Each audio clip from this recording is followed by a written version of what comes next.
नमस्कार, मैं हूं लोकेश सिंह ठाकुर। इस वक्त मैं हूं कलेक्ट्रेट भवन। यहां पर आज अंतिम दिन है नामांकन भरने का और यहां पर भाजपा, कांग्रेस सहित अन्य पार्टी के नेता आए और जिन्होंने अपना नामांकन भरा और अपनी अपनी जीत के लिए क्या क्या दावे किए, इसके बारे में हम आपको सुनाइए क्या बोले नेताजी यहाँ पर। सोमवार को यहाँ पर अंतिम दिन था नामांकन दाखिल करने का और आप देख रहे हैं किस तरह सुरक्षा व्यवस्था यहाँ पर लगाई गई थी और यहाँ पर चारों विधानसभा के अलग अलग बूथ बनाए गए थे। यहाँ पर नामांकन भरना था और ये है कंट्रोल रूम, यहाँ से सभी न्यूज़ों पर भी नज़र रखी जा रही थी कि किस तरह की न्यूज़ हैं, कहीं पेड न्यूज़ तो नहीं, कहीं प्रत्याशी द्वारा लगवाई तो नहीं गई। इसकी पूरी जानकारी यहाँ पर जुटाई जा रही थी और ये कलेक्ट्रेट भवन में बनाया हुआ कंट्रोल रूम है और कंट्रोल रूम में सबसे पहले यहाँ पर आम आदमी पार्टी की ममता मीना पहुंची और अपना नामांकन दाखिल किया। देखिए क्या बोली वो। खान डाला है और किस तरीके से आप मैदान में डटे रहने वाले हैं? देखिए, ये स्वाभिमान का चुनाव है और आपने देखा होगा, मैंने एक बार सुना था कि व्यापम का घोटाला हुआ, लेकिन क्या करे वो घोटाला तो दब गया, लेकिन टिकट घोटाला हुआ वो दबने वाला नहीं है। उसका जवाब हमारी चाचौड़ा विधानसभा के मतदाता और हमारे कार्यकर्ता देंगे, क्योंकि घोटाला हुआ, व्यापम जैसा घोटाला, टिकट घोटाला हुआ है। जी, प्रियंका का कहना, पार्टी निरंतर अपने स्टार प्रचारकों को चाचौड़ा विधानसभा में उतार रही है। कभी शिवराज सिंह चौहान तो कभी कल कैलाश पटेल जी आए तो क्या इससे आप पार्टी को कहीं ना कहीं कोई घाटा दिख रहा है? देखिए, भारतीय जनता पार्टी हो या कांग्रेस, इनको सबको घबराहट है, इसलिए अलग अलग स्टार प्रचारकों को लाया जा रहा। ममता मीना एक आम आदमी की एक छोटी सी कार्यकर्ता है और मेरे साथ में आम आदमी के जो हमारे कार्यकर्ता है वो उसका आने वाले समय में जवाब देंगे। आप उसके लिए आप निश्चिंत रहिए। हम लोग जिनको घबराहट होगी वो ज़्यादा अलग अलग लोगों को लेके आएंगे। बाकी किन चीज़ों से चाचौड़ा विधानसभा में कोई फ़र्क पड़ने वाला नहीं है। कार्यकर्ता पूरी तरह से मन बना चुका है, सबको पता है कि कैसा घोटाला हुआ। वो तो हमारे कार्यकर्ता और मेरे माध्यम से मैं इसकी जांच की भी मांग करती हूँ कि इसकी जांच होना चाहिए बारीकी से कि टिकट पैराशूट से कैसे हुआ। जी, जैसे कि अभी प्रियंका पैथी का कहना है कि आप कहीं से कहीं तक गिनती में नहीं है, इनके विषय में क्या कहना चाहेंगे? देखिए, ममता मीना गिनती में है कि नहीं है, मैं उनसे उनके मुंह से मुझे प्रमाण की आवश्यकता मैं नहीं चाहती हूँ। मुझे आने वाले समय में मेरे मतदाता और मेरे कार्यकर्ता मेहनत करेंगे और उसका जवाब उनको दे देंगे कि ममता मीना गिनती में है कि नहीं है। बाकी उनके मुंह से मैं अपना सर्टिफिकेट मुझे नहीं चाहिए। आपकी फाइट किससे है? देखिए, मेरी फाइट कांग्रेस और भाजपा दोनों से है और मैं चुनाव जीतूंगी, इसका आप विश्वास और भरोसा रखिए। त्रिकोणीय मुकाबला मारा जाए। देखिए, मैं चुनाव जीतूंगी। मैं वैसे मुकाबले में ज़्यादा दोनों को ही नहीं मान रही हूँ।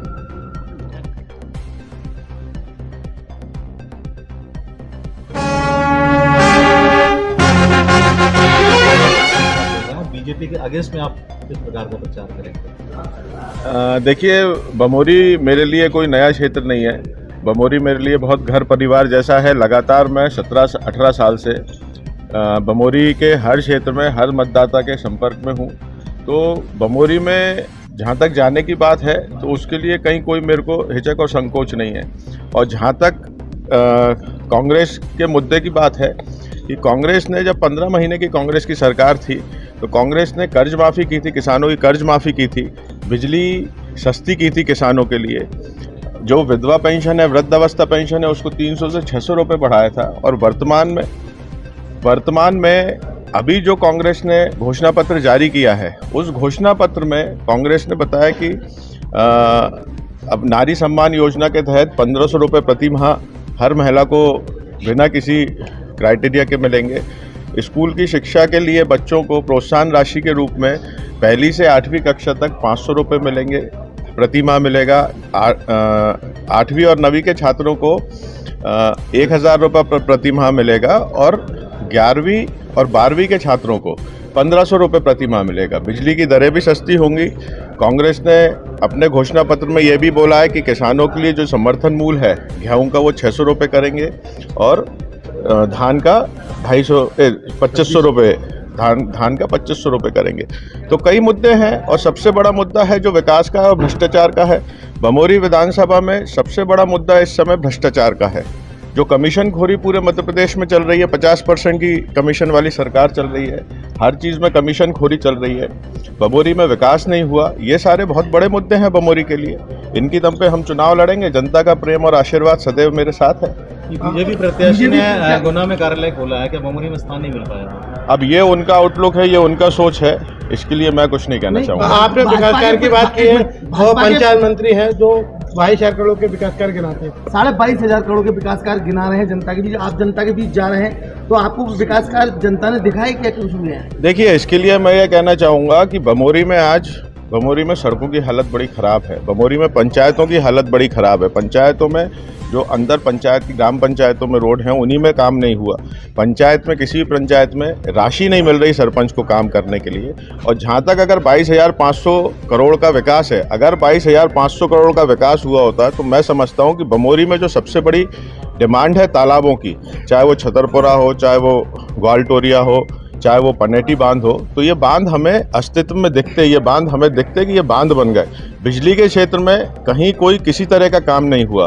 तो मैं नहीं समझता कि 22,000 करोड़ का एक्चुअल विकास है कि वो भ्रष्टाचार है। तो क्या ये मान सकते हैं कि विकास कार्य केवल कागजों तक ही सीमित है? बिल्कुल, देख के तो ऐसे ही लग रहा है। अगर 22,000 करोड़ का अपन फिगर देखेंगे तो 22,000 करोड़ का विकास तो दिखता है, अगर वो नहीं दिख रहा तो वो कागजों में है। लगातार इस बात को मतदाता भी समझ रहे हैं, आपसे बोल रहे हैं क्या?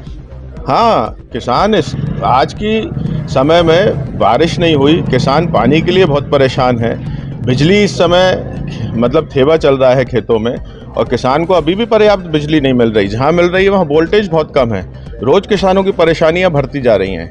हम क्षेत्र में जाते हैं, सभी से बातचीत होती है। राजनीतिक क्षेत्रों में चर्चा है कि बमोरी विधानसभा सबसे महंगा विधानसभा चुनाव होगा। देखिए, इसके लिए तो मैं क्या कहूँ, मैं तो सिर्फ जनता के प्रेम और आशीर्वाद के दम पे, और जो मेरे पिता ने उस समय विकास कराया उसके भरोसे मैं चुनाव में जा रहा हूँ। मेरा कहीं कोई उद्देश्य नहीं है कि मैं पैसे से चुनाव लड़ूं। जिन्हें पैसे से चुनाव लड़ना है वो खूब पैसे से चुनाव लड़ें, खूब भ्रष्टाचार किया है, खूब उन पे पैसा होगा। लेकिन मैं सिर्फ बमोरी की जनता के प्रेम और आशीर्वाद के बलबूते और विकास के लिए चुनाव लड़ रहा हूँ।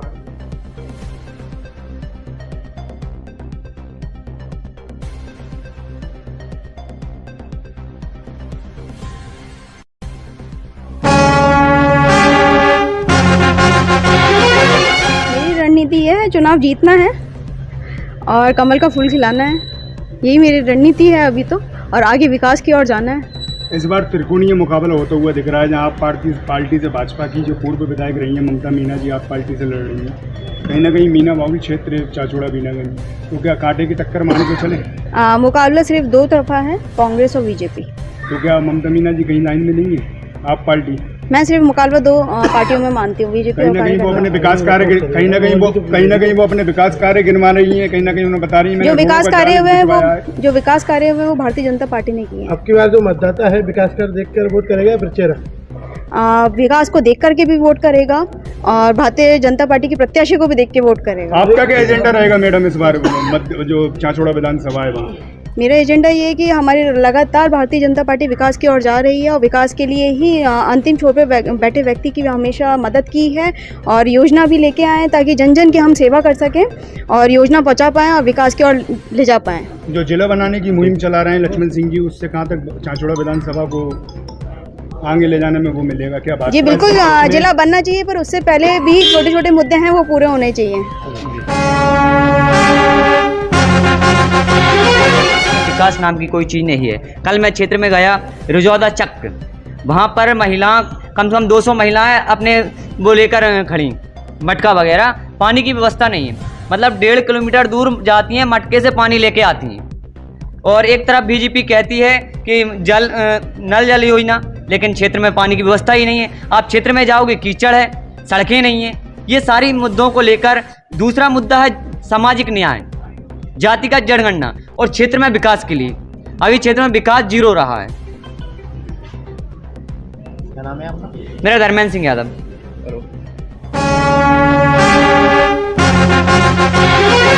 विधानसभा से मैंने फॉर्म डाला है। क्या नाम है आपका? जयराम बुनकर है, भारतीय जनता पार्टी से।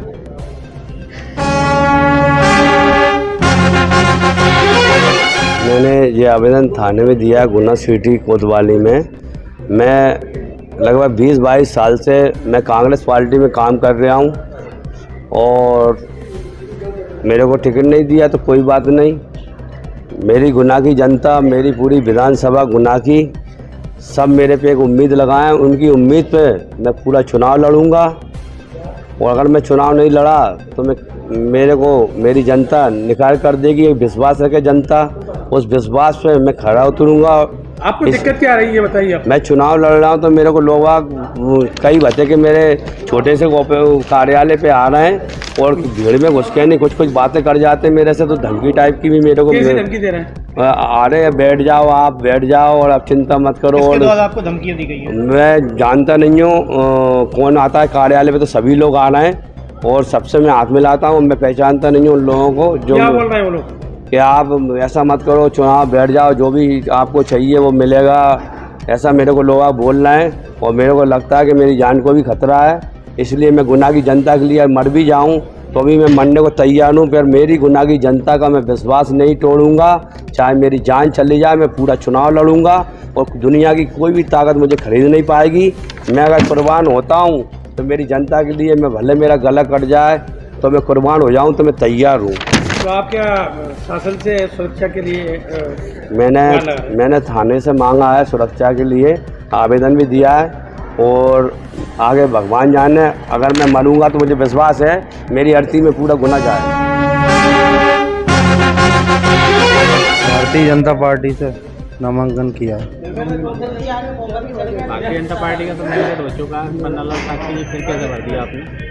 मैंडेट हुआ, सूची में नाम आया है, मैंडेट मिलेगा जिसका भी है। आज फार्म की लास्ट डेट थी, मैंने भी आवेदन किया है फार्म।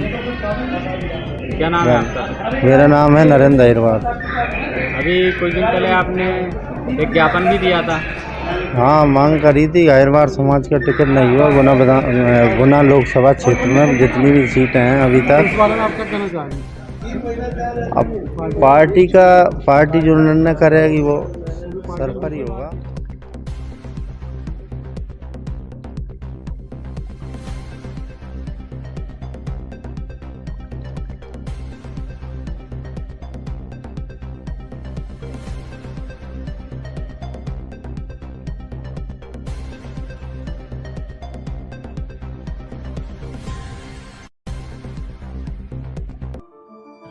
अब आपके शहर में, आपके देश में क्या हो रहा है, इन सबको जानने के लिए बस आपके जेब से निकालिए मोबाइल और देखिए देश, शहर, जिले की खबरें आपकी जेब में। देखते रहिए अक्षत न्यूज़ लाइव टीवी। इवेंट हो, पॉलिटिकल हो या धार्मिक हो या स्पोर्ट हो, हर न्यूज़ मिलेगी आपको आपके मोबाइल पर। तो देखते रहिए अक्षत न्यूज़ लाइव टीवी, अपनों के साथ सबसे पहले, सबसे सटीक।